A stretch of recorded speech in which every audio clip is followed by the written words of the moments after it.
Abay sobrang saya at natutuwa nga daw itong si Coach Dave Kerr nang dahil dito kay LeBron James.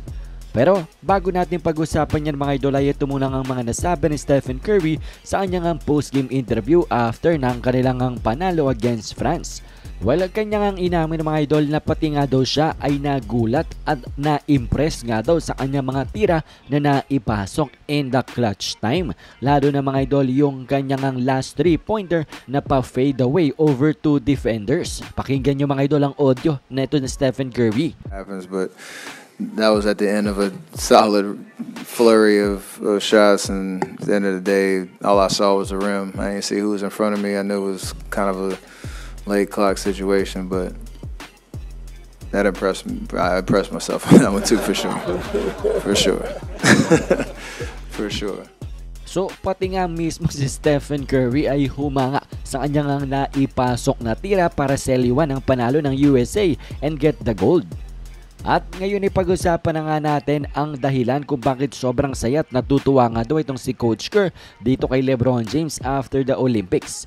Sabi niya, what a blessing nga daw na finally ay kanyang na-coach na itong si LeBron James matapos nga daw ng mahabang panahon ng lagi na silang magkalaban and years of trying to figure out on how to stop him and beat him. At talaga nga daw na lalong humanga itong si Coach Kerr kay LeBron ngayong nakita niya na ito up close and they are on the same side.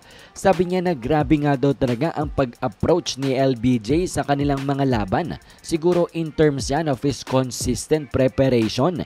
Then samahan pa nga daw ng kanyang professionalism at talagang sobrang coachable nga daw neto ni LeBron James. At ang isa pa nga daw na na-realize ni Coach Kerr ngayong player niya na itong si LBJ ay kung gaano nga daw kagrabe ang kanyang gift or talento sa larong basketball.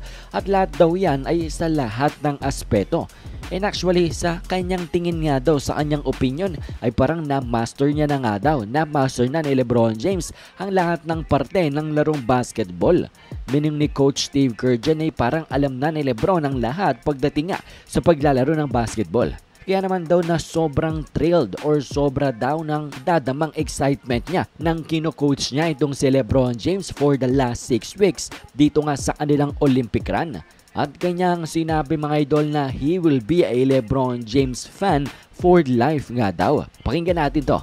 I'm thrilled to have been able to coach him these last 6 weeks, and I'm a LeBron fan for life. At yan nga mga idol ang mga nasabi ni Coach Steve Kerr about dito kay LeBron James matapos nga na finally abay naging player niya na nga ito sa isang team. Talagang sobrang saya neto ni Coach Kerr at sobrang happy todo puri dito kay LeBron.